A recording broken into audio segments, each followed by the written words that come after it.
Hello dear aspirants, આપ સર્વેનું અમારી YouTube channel game changing સાયકોલોજીમાં હાર્દિક સ્વાગત છે. આજના વિડીયોમાં આપણે પ્રોબેશન ઓફિસર, ચીફ ઓફિસર તેમજ અન્ય કેટલીક સરકારી પરીક્ષાઓ માટે સમાજશાસ્ત્ર એટલે કે સોશિયોલોજી સબ્જેક્ટ અગત્યનો છે અને સાથે સાથે જે વિદ્યાર્થીઓ બેચલર ઇન સોશિયોલોજી અને માસ્ટર ઇન સોશિયોલોજી સાથે સંકળાયેલા છે તો એમને માટે પણ આ વિડીયોઝ અગત્યના છે. અને એ અંતર્ગત આપણે સમાજશાસ્ત્રીય સંશોધન પદ્ધતિની વિસ્તૃતમાં ચર્ચા કરી રહ્યા છે. તો તમે અગાઉના વિડીયોઝ જોયા ન હોય તો પ્લેલિસ્ટમાં જઈને વિડીયોઝ ચેક કરી લેશો. અગાઉના વિડીયોમાં આપણે સમાજશાસ્ત્રીય સંશોધન પદ્ધતિના સોપાનો જોયા હતા. મેં તમને ત્યારે પણ કીધું હતું કે જે સોપાનો છે એ તમને એસેન્ડિંગ અને ડિસેન્ડિંગ ઓર્ડરમાં પૂછાય છે, તો એ તમારે ખાસ ધ્યાન રાખવાનું છે. પ્લસ અગાઉના વિડીયોમાં આપણે સંશોધનની પદ્ધતિઓ વિશેની ચર્ચા કરી હતી અને એ અંતર્ગત આપણે જે રૂબરૂ મુલાકાત પદ્ધતિ હતી તો એ વિશેની ડિટેલમાં ચર્ચા કરી હતી. હવે આજના વિડીયોમાં આપણે બીજી એક સંશોધનની પદ્ધતિ જે છે ક્વેશ્ચનરી એટલે કે પ્રશ્નાવલી પ્રયુક્તિ, તો એ વિશે આપણે ડિટેલમાં અભ્યાસ કરવાના છે. આપણે અગાઉ જે રૂબરૂ મુલાકાત વિશેની ડિસ્કશન કર્યું હતું તો એના પણ લાભ અને મર્યાદા જોયા હતા. Now in this video we are going to discuss about questionnaire method, એના કયા કયા ટાઈપ્સ છે, એના મર્યાદા કયા છે, કઈ મર્યાદાઓ છે, કયા લાભ છે, કયા ગેરલાભ છે, અને સાથે સાથે એના પ્રકારો વિશે ડિટેલમાં ચર્ચા કરવાના છીએ. તો સૌપ્રથમ આપણે જોઈએ પ્રશ્નાવલી પ્રયુક્તિ એટલે કે ક્વેશ્ચનરી મેથડ. સામાજિક સંશોધનમાં માહિતી એકત્ર કરવાની બીજી પ્રયુક્તિ એ પ્રશ્નાવલી પ્રયુક્તિ છે. અગાઉ આપણે જોયું હતું કે જે મુલાકાત પદ્ધતિ છે એ પહેલી અને પ્રચલિત પદ્ધતિ હતી. હવે જે બીજી પ્રયુક્તિ છે એ પ્રશ્નાવલી પ્રયુક્તિ છે. સંશોધન પ્રશ્નના અનુસંધાને સંશોધકે રચેલા પ્રશ્નોની યાદી એટલે પ્રશ્નાવલી. તો અગત્યનું છે કે સંશોધનનો જે પ્રશ્ન છે એટલે કે જે સંશોધનનો વિષય છે એને અનુસંધાનમાં રાખી અને સંશોધક દ્વારા જે પ્રશ્નોની યાદી તૈયાર કરવામાં આવે છે એને આપણે પ્રશ્નાવલી તરીકે ઓળખીએ છીએ. વિદ્યાર્થી જીવનમાં તમે પણ શાળા કે છાત્રાલયમાં પ્રવેશ મેળવવા પ્રવેશપત્રમાં આપેલા પ્રશ્નોની વિગતો જાતે ભરી હશે.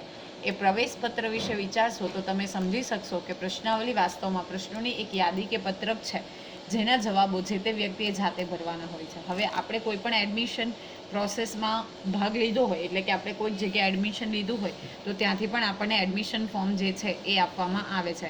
તો આ એડમિશન ફોર્મમાં જે કોઈ પ્રશ્ન છે તો એના જવાબો આપણે ભરીએ છીએ, એ ફિલ કરીએ છીએ. તો એ એક પ્રકારની શું છે, ક્વેશ્ચનરીનું ઉદાહરણ છે. ગુડ અને હર્ટના મતે પ્રશ્નપત્રના પત્રકના ઉપયોગ દ્વારા પ્રશ્નોના ઉત્તર મેળવવાની એક પ્રયુક્તિ એટલે પ્રશ્નાવલી. તો અગત્યનું છે કે ગુડ અને હર્ટ એ બે પ્રશ્નાવલીની વ્યાખ્યા આપતા શું કીધું છે, તો પ્રશ્નાવલીની વ્યાખ્યા આપતા તેમના દ્વારા કહેવામાં આવ્યું છે અથવા તો તેમણે જણાવ્યું છે કે પત્રકના ઉપયોગ દ્વારા, જ્યારે કોઈ પત્રકનો ઉપયોગ કરીને આપણે શું કરીએ છીએ, માહિતી એટલે કે પ્રશ્નના ઉત્તરો મેળવીએ છીએ તો એની પ્રયુક્તિ એને આપણે પ્રશ્નાવલી તરીકે ઓળખીએ છીએ. તો અગત્યનું છે, વ્યાખ્યા તમારે ધ્યાનમાં રાખવાની છે. કે પત્રકના ઉપયોગ દ્વારા પ્રશ્નોના ઉત્તરો મેળવવાની જે એક પ્રયુક્તિ છે તો એને આપણે શું કહીએ છીએ, પ્રશ્નાવલી તરીકે ઓળખીએ છીએ. આ પત્રકના પ્રશ્નોના ઉત્તરદાતા જાતે લખે છે. હવે જ્યારે આપણે પ્રશ્નાવલીનું પત્રક આપીએ છીએ તો ઉત્તરદાતા જે છે એ પ્રશ્નોના જવાબ પોતે જાતે લખશે. સંશોધક પ્રશ્નાવલીનો ઉપયોગ બે રીતે કરી શકે છે. જે સંશોધક છે એટલે કે રિસર્ચર છે એ ક્વેશ્ચનરીનો ઉપયોગ કેટલી રીતે કરી શકે, તો બે રીતે કરી શકે. રૂબરૂ કે હાથોહાથ પહોંચાડીને, અને નંબર 2 ટપાલ કે ઈમેલ દ્વારા. તો ફેસ ટુ ફેસ હાથોહાથ રૂબરૂ મળીને ક્વેશ્ચનરી જે છે એ ફિલ કરાવવામાં આવે, ઓરેલ્સ ટપાલ દ્વારા એટલે કે પોસ્ટલ દ્વારા અથવા તો પોસ્ટ દ્વારા અથવા તો ઈમેલ દ્વારા બેઝિકલી આ જે ક્વેશ્ચનરી છે એ મોકલીને શું કરવામાં આવે, પ્રશ્નાવલી ભરાવવામાં આવે છે. જો સંશોધન સાથે સંકળાયેલ ઉત્તરદાતાઓ કોઈ ચોક્કસ સ્થળે હોય તો સંશોધક તેને રૂબરૂ મળી પ્રશ્નાવલી આપી શકે છે. હવે શું છે કે જો સંશોધનની સાથે સંકળાયેલ ઉત્તરદાતા કોઈ ચોક્કસ સ્થળે અવેલેબલ હોય તો સંશોધક શું કરશે, એ સ્થળની મુલાકાત લઈને રૂબરૂ ક્વેશ્ચનરી આપે છે. ઉપરાંત એક નિશ્ચિત સ્થળે ઉત્તરદાતાઓને એકત્ર કરી પ્રશ્નાવલી ભરાવવામાં આવે છે. ફોર એક્ઝામ્પલ, તમારે સ્કૂલના ડેટા કલેક્શન જોઈએ છે તો સ્કૂલના વિદ્યાર્થીઓને એક ક્લાસરૂમમાં કે એક હોલમાં એકત્ર કરવામાં આવે, ભેગા કરવામાં આવે અને પછી એમની પાસે પ્રશ્નાવલી જે છે એ ભરાવવામાં આવે. જો ઉત્તરદાતાઓ સંશોધકથી કોઈ દૂરના સ્થળે સ્થાયી થયા હોય તો સંશોધક ટપાલ કે ઈમેલ દ્વારા તેને પ્રશ્નાવલી મોકલાવે છે. આ પ્રશ્નાવલી પ્રયુક્તિના પણ કેટલાક લાભ અને ગેરલાભ છે. તો હવે બેઝિકલી આપણે જો ઉત્તરદાતાની વાત કરીએ એટલે કે જે આપણને આન્સર ફિલ કરીને આપશે, તો બેઝિકલી ઇન ધેટ કેસ શું કરશે કે જો ઉત્તરદાતા છે એ દૂરના સ્થળે સ્થાયી થયા છે, એટલે કે દૂરના સ્થળે રહે છે, તો સંશોધક શું કરશે, રૂબરૂ મુલાકાત લેશે નહીં, એને ટપાલ દ્વારા અથવા તો ઈમેલ દ્વારા ક્વેશ્ચનરી જે છે એ મોકલાવે છે અને એની પાસેથી જે ડેટા છે એ કલેક્ટ કરવાની કોશિશ કરે છે. હવે આ પ્રશ્નાવલી પ્રયુક્તિ જે છે એટલે કે ક્વેશ્ચનરી મેથડ છે એના પણ કેટલાક લાભ અને ગેરલાભ છે. તો એ વિશેની આપણે ચર્ચા કરીએ. તો સૌપ્રથમ જોઈએ પ્રશ્નાવલીના લાભ. વિશાળ સંખ્યામાં વ્યક્તિઓ કે વિશાળ વિસ્તારમાં ફેલાયેલ વ્યક્તિઓ પાસેથી આ પ્રયુક્તિથી સરળતાથી માહિતી મેળવી શકાય છે. જ્યારે ઉત્તરદાતા અથવા તો આપણે જે સેમ્પલ લેવાની વાત કરીએ છીએ અકોર્ડિંગ ટુ સબ્જેક્ટ, તો એ લોકો જે છે એ વિશાળ સંખ્યામાં હોય એટલે કે વ્યક્તિઓ અને વિશાળ વિસ્તારમાં જ્યારે ફેલાયેલ છે, તો એ સંજોગોમાં ક્વેશ્ચનરી મેથડથી આપણે સરળતાથી માહિતી જે છે એ મેળવી શકીએ છીએ. ટપાલ કે ઈમેલ દ્વારા પ્રશ્નાવલી મોકલવાની સુવિધાને કારણે સંશોધકના સમય અને નાણાં બંનેની બચત થાય છે.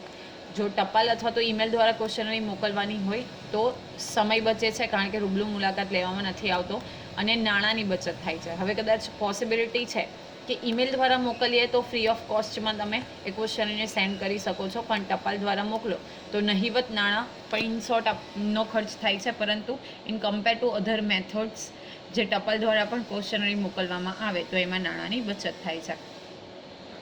પ્રશ્નાવલીના ઉત્તર આપવા સમયે ઉત્તરદાતા સમક્ષ સંશોધક પ્રત્યક્ષ હાજર ન હોવાથી ઉત્તરદાતા કોઈપણ જાતના દબાણ કે સંકોચ વિના મુક્ત મને ઉત્તરો આપી અને પોતાના અભિપ્રાય આપી શકે છે. તો આ પણ અગત્યનું છે કે જ્યારે ઉત્તર આપવાના હોય તો એ સમયે ઉત્તરદાતા એટલે કે જે આપણને ક્વેશ્ચનરી ફિલ કરીને આપવાના વ્યક્તિ છે, તો એની સમક્ષ સંશોધક પ્રત્યક્ષ રીતે ક્યારેક હાજર ન હોય, સ્પેશિયલી ટપાલ કે ઈમેલ દ્વારા મોકલવામાં આવે અથવા તો ક્વેશ્ચનરી આપણને પહેલેથી આપી દેવામાં આવે અને પછી આપણે ભરીએ તો એ આપણી સમક્ષ હાજર નથી હોતા.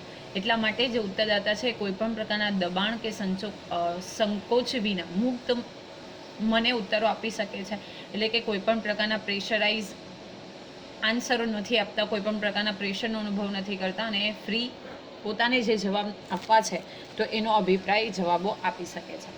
હવે જોઈએ પ્રશ્નાવલીના ગેરલાભ. તો જે કોઈ લાભો હોય તો એની સાથે ગેરલાભ પણ હોય. પ્રશ્નાવલીનો ઉપયોગ માત્ર શિક્ષિત વર્ગના ઉત્તરદાતાઓ કરી શકે છે. તો ખૂબ અગત્યનું છે કે જ્યારે તમે પ્રશ્નાવલી આપો છો તો એ રિટર્ન ફોર્મમાં અવેલેબલ છે, તો જે વ્યક્તિઓ શિક્ષિત છે એ જ ઉત્તરદાતાઓ આ પ્રશ્નાવલીનો ઉપયોગ કરી શકે. માની લઈએ કે ફોર એક્ઝામ્પલ કોઈ વ્યક્તિ ઓછું શિક્ષિત છે અથવા તો એને વાંચતા નથી આવડતું અથવા તો એ શિક્ષિત નથી એટલે કે અશિક્ષિત છે, તો એ માટે આ પ્રશ્નાવલી જે છે એ યુઝફુલ નથી, એટલે એ ગેરલાભ બને છે. ટપાલ અને ઈમેલ દ્વારા મોકલવામાં આવતી પ્રશ્નાવલી ક્યારેક ઉત્તરદાતાઓ પાસેથી પરત આવતી નથી. તો ક્યારેક એવું પણ બને છે કે પ્રશ્નાવલી પરત આવે ત્યારે તે અધૂરી વિગતો અને માહિતી સાથેની હોય છે. હવે તમે ટપાલ દ્વારા અથવા તો ઈમેલ દ્વારા ક્વેશ્ચનરી મોકલાવો છો તો ક્યારેક શું થાય છે, ઉત્તરદાતાઓ પાસે ક્યારેક તો તમને ફિલ કરીને રિટર્ન કરતા જ નથી, ઈમેલ હોય તો, અથવા તો ટપાલ હોય તો ત્યારે પણ એ પરત નથી આવતી, અથવા ક્યારેક એવું બને છે કે ક્વેશ્ચનરી રિટર્ન તો આવે છે પરંતુ એમાં જે માહિતી છે, પ્રશ્ન છે અથવા તો વિગતો છે એ અધૂરી હોય છે. ઘણીવાર ઉત્તરદાતાઓ સમયસર પ્રશ્નાવલી પરત મોકલાવતા નથી, ઓકે, અને સમયસર ક્વેશ્ચનરી રિટર્ન કરવામાં નથી આવતી, તો આ પણ એનો ગેરલાભ છે. બધા જ ઉત્તરદાતાઓને કેન્દ્રમાં રાખીને પ્રશ્નોની રચના કરવી એ સંશોધક માટે કઠિન હોય છે. હવે દરેક ઉત્તરદાતા જે આપણને જવાબ આપશે એ બધા વ્યક્તિઓની મેન્ટાલિટી કે બધા વ્યક્તિઓ એક સરખા નથી હોતા, એટલે બધા ઉત્તરદાતાઓને કેન્દ્રમાં રાખી એમનું ધ્યાન રાખી અને પ્રશ્નાવલીની રચના કરવી એ સંશોધક માટે એક ડિફિકલ્ટ વર્ક છે. હવે આપણે જોઈએ પ્રશ્નાવલીના પ્રકારો એટલે કે ટાઈપ્સ ઓફ ક્વેશ્ચનરી. તો પ્રશ્નાવલીમાં સમાવિષ્ટ પ્રશ્નોના સ્વરૂપને ધ્યાનમાં રાખીને તપાસીએ તો પ્રશ્નાવલીના મુખ્ય નીચે પ્રમાણે પ્રકારો દર્શાવી શકાય. હવે જે ક્વેશ્ચનરીમાં આપણે જે ક્વેશ્ચન ઇન્ક્લુડ કર્યા છે તો એનું જે સ્વરૂપ છે એટલે કે એના ફોર્મને આધારે આપણે બેઝિકલી 4 ભાગમાં પ્રશ્નાવલીને ડિવાઈડ કરી શકીએ. નંબર 1, પ્રતિબંધિત પ્રશ્નાવલી કે વૈકલ્પિક જવાબી પ્રશ્નાવલી, એટલે કે હા કે નામાં જવાબ આપવાનો હોય છે. નેક્સ્ટ છે અપ્રતિબંધિત પ્રશ્નાવલી કે મુક્ત જવાબી પ્રશ્નાવલી, જેમાં તમે મુક્તપણે જવાબ આપી શકો છો, ઓકે, એટલે કે તમારા જે જવાબ છે એને તમે શબ્દોમાં એક્સપ્રેસ કરવાના હોય છે. પછી છે પ્રત્યક્ષ અને પરોક્ષ પ્રશ્નોવાળી વાળી પ્રશ્નાવલી અને ચિત્રાત્મક એટલે કે જેમાં ચિત્રનો આધાર લેવામાં આવ્યો હોય. હવે આ ચારે ચાર ટાઈપ્સ ઓફ ક્વેશ્ચનરી છે એને આપણે ડિટેલમાં સમજીએ. તો સૌપ્રથમ છે પ્રતિબંધિત પ્રશ્નાવલી કે વૈકલ્પિક જવાબી પ્રશ્નાવલી. તો પ્રશ્નાવલીના આ પ્રકારોમાં પ્રશ્નોના જવાબો નક્કી કરેલા હોય છે, જેમ કે હા કે ના, ખબર નથી, અથવા તો પૂછાયેલા પ્રશ્નોના ઉત્તરો વિકલ્પના સ્વરૂપમાં આપવામાં આવેલા હોય છે, કે પછી પ્રશ્નાવલીમાં આપેલ પ્રશ્નો સાથે ઉત્તરદાતાએ સંમતિ કે અસંમતિ દર્શાવવાની હોય એવા પ્રશ્નોને પ્રશ્નાવલીના આ પ્રકારમાં સમાવિષ્ટ કરવામાં આવે છે. આ પ્રશ્નાવલીમાં પૂછાયેલા પ્રશ્નોને પ્રતિબંધિત પ્રશ્નો અને પ્રશ્નાવલીને પ્રતિબંધિત પ્રશ્નાવલી તરીકે ઓળખવામાં આવે છે. હવે આ પ્રતિબંધિત પ્રશ્નાવલી છે તો એમાં જે ઉત્તરો છે એ ફિક્સ હોય. ફોર એક્ઝામ્પલ હા કે ના, ખબર નથી, ખબર છે, સહમત છે, અસહમત છે, થોડે અંશે સહમત છીએ, ઓકે, કમ્પ્લીટલી અસહમત છીએ. તો આ પ્રકારના ફિક્સ્ડ હોય છે આન્સર. એમાં આપણે હા કે નામાં જવાબ જે છે અથવા તો જે એપ્રોપ્રિએટ હોય એમાં ટીક માર્ક કરવાનો હોય છે. ઓકે, અથવા તો સહમતિ કે અસંમતિ એટલે કે સંમત છો તમે કે અસંમત છો તો એ અંગેના પ્રશ્નો હોય છે. તો અહીંયા જે આન્સર છે એ પ્રતિબંધિત છે એટલે કે વૈકલ્પિક જવાબ છે. ઓકે, ઓપ્શન્સ 4-5 ઓપ્શન હોય એમાંથી તમારે એક ચૂઝ કરવાનું હોય તમને જે કન્સર્ન હોય એ પ્રમાણે. તો એવા પ્રશ્નને આપણે પ્રતિબંધિત પ્રશ્નો તરીકે ઓળખીએ છીએ. એટલે એક ચોક્કસ પ્રતિબંધમાં રહીને આપણે આન્સર કરવાનું છે અને આ પ્રશ્નાવલી જે છે એને પ્રતિબંધિત પ્રશ્નાવલી તરીકે ઓળખવામાં આવે છે. નેક્સ્ટ છે અપ્રતિબંધિત પ્રશ્નાવલી કે મુક્ત જવાબી પ્રશ્નાવલી. તો જે પ્રશ્નાવલીમાં પ્રશ્નોના જવાબો ઉત્તરદાતાએ પોતાના શબ્દોમાં કોઈ પણ પ્રકારના પ્રતિબંધ વગર મુક્ત રીતે આપવાના હોય તેવી પ્રશ્નાવલીને આપણે અપ્રતિબંધિત કે મુક્ત જવાબી પ્રશ્નાવલી તરીકે ઓળખીએ છીએ. ફોર એક્ઝામ્પલ, દેશના વિકાસ માટે કેવા પગલાં ભરી શકાય? તો આમાં હા ના, સહમત, અસહમત, ખબર નથી, ઓકે, સંપૂર્ણ અસહમત, આંશિક રીતે અસહમત એવા આન્સર નથી. તો જ્યારે અપ્રતિબંધ એટલે કે કોઈ પણ પ્રકારના પ્રતિબંધ વગર મુક્તપણે જો જવાબ આપવાના હોય તો એને આપણે અપ્રતિબંધિત કે મુક્ત જવાબીવાળી પ્રશ્નાવલી ઓળખીએ છીએ. ફોર એક્ઝામ્પલ, દેશના વિકાસ માટે કેવા પગલાં ભરી શકાય? તો એના જે થિંકિંગ છે, ઓકે, એના આઈડિયાઝ છે એ તમે ડિસ્ક્રિપ્ટિવલી જણાવશો તો એને આપણે અપ્રતિબંધિત પ્રશ્નાવલી કે મુક્ત જવાબીવાળી પ્રશ્નાવલી તરીકે ઓળખીએ છીએ. નેક્સ્ટ છે પ્રત્યક્ષ અને પરોક્ષ પ્રશ્નોવાળી પ્રશ્નાવલી. તો જે પ્રશ્નાવલીમાં પ્રશ્નો પૂછવા પાછળનો સંશોધકનો હેતુ શું જાણવાનો છે તે ઉત્તરદાતા સ્પષ્ટ સમજી શકે તેમ હોય તો તેવા પ્રશ્નને પ્રત્યક્ષ પ્રશ્નો કહેવાય છે. બીજા શબ્દોમાં કહીએ તો પ્રત્યક્ષ પ્રશ્નો સીધી રીતે જ સંશોધકના હેતુને વ્યક્ત કરતા હોય છે. હવે સંશોધક છે એ કયા હેતુથી પ્રશ્નોનો જવાબ માંગે છે અથવા તો કયા હેતુથી જે પ્રશ્નાવલી છે ભરાવે છે, તો જ્યારે ઉત્તરદાતા જે જવાબ આપતો હોય તો ત્યારે એના હેતુને સમજી જાય છે કે આ હેતુ છે સંશોધકનો અને એના માટે જે ક્વેશ્ચનરી છે એ ફિલ કરાવવામાં આવે છે. એટલે કે સીધી રીતે સંશોધકના હેતુને વ્યક્ત કરે તો એને આપણે પ્રત્યક્ષ વાળી પ્રશ્નાવલી તરીકે ઓળખીએ.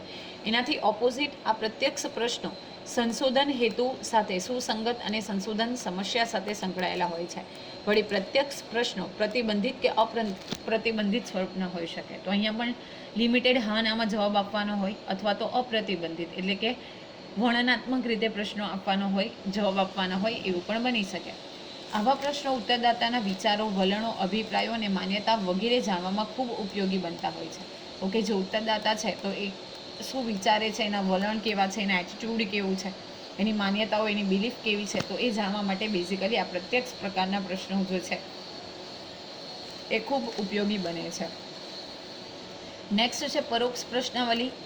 એ પરોક્ષ પ્રકારના પ્રશ્નોની બનેલી છે જેના પ્રશ્નો પાછળ સંશોધક શું જાણવા ઈચ્છે છે તે ઉત્તરદાતા સ્પષ્ટ સમજી ન શકે તેવા પ્રકારના પ્રશ્નોને પરોક્ષ પ્રશ્નો કહેવાય. હવે પ્રશ્નોના જવાબ આપણે આપીએ છીએ પરંતુ એની પાછળ ઉત્તરદાતાનો હેતુ શું છે એ આપણે સમજી શકતા નથી, તો એવા પ્રશ્નને આપણે પરોક્ષ પ્રશ્ન તરીકે ઓળખીએ છીએ. આવા પ્રશ્નો સંશોધન હેતુ સાથે સીધા સુસંગત કે સંબંધમાં હોતા નથી, પરંતુ ધારણા કે સિદ્ધાંતથી તે સંશોધન હેતુ સાથે સંબંધિત હોય છે. તેમાં સંદિગ્ધ ચિત્રો દર્શાવીને ઉત્તરદાતાને પૂછવામાં આવે છે કે આ ચિત્રો શું સૂચવે છે, આ ચિત્ર શાનું છે. આવી રીતે કોઈ પણ અધૂરું વાક્ય આપીને તેને પૂર્ણ કરવાનું ઉત્તરદાતાને કહેવામાં આવે છે. તો તેવા પ્રશ્નને આપણે પરોક્ષ પ્રશ્ન કહી શકીએ છીએ. ફોર એક્ઝામ્પલ અહીંયા આપેલું છે કે કન્સર્ન જે પિક્ચર્સ છે એ બતાવીને પૂછવામાં આવે કે આ ચિત્ર શું સૂચવે છે, આ ચિત્ર શાનું છે. વાક્ય અધૂરા હોય તો વાક્યને પૂર્ણ કરવાના હોય. તો આવી જે ક્વેશ્ચનરી છે તો એના આન્સર આપતી વખતે જે જવાબ આપનાર વ્યક્તિ છે એટલે કે ઉત્તરદાતા છે એને સંશોધકનો જે શું એમ છે એ ખબર નથી પડતી, તો આવા પ્રશ્નને આપણે શું કહીએ કે પરોક્ષ પ્રશ્નાવલી તરીકે ઓળખીએ છીએ. સંશોધન કાર્યમાં તમામ પ્રકારના પ્રશ્નો ઉપયોગી હોય છે. એ પ્રશ્નો પ્રતિબંધિત, અપ્રતિબંધિત કે પછી પ્રત્યક્ષ કે પરોક્ષ કોઈ પણ સ્વરૂપના હોઈ શકે. હવે દરેક પ્રકારના જે પ્રશ્ન છે એ યુઝફુલ હોય છે. એ પ્રશ્ન પ્રતિબંધિત એટલે કે ચોક્કસ હાના અથવા તો જે ઓપ્શન્સ આપ્યા છે એની મર્યાદામાં રહીને જવાબ આપવાના છે. અપ્રતિબંધિત એટલે કે મુક્તપણે જવાબ આપવાના છે. એમાં શબ્દોની કોઈ મર્યાદા નથી, વૈકલ્પિક નથી હોતા. ઓકે, તમારે ડિટેલમાં ડિસ્ક્રિપ્શન આપવાનું છે. પ્રત્યક્ષ અથવા તો પરોક્ષ કોઈ પણ પ્રકારના હોઈ શકે. આથી કોઈ પણ પ્રશ્નાવલી એક યા બીજી રીતે ઓછા વત્તે અંશે ઉપરયુક્ત પ્રશ્નોના સંયોજન રૂપ હોય છે, જેને મિશ્ર પ્રશ્નાવલી તરીકે ઓળખવામાં આવે છે. ઓકે, તો એના વિશે બેઝિકલી આપણે વાત કરીએ કે દરેક પ્રકારના પ્રશ્નો હોય, પ્રતિબંધિત હોય, અપ્રતિબંધિત હોય, પ્રત્યક્ષ હોય, પરોક્ષ હોઈ શકે.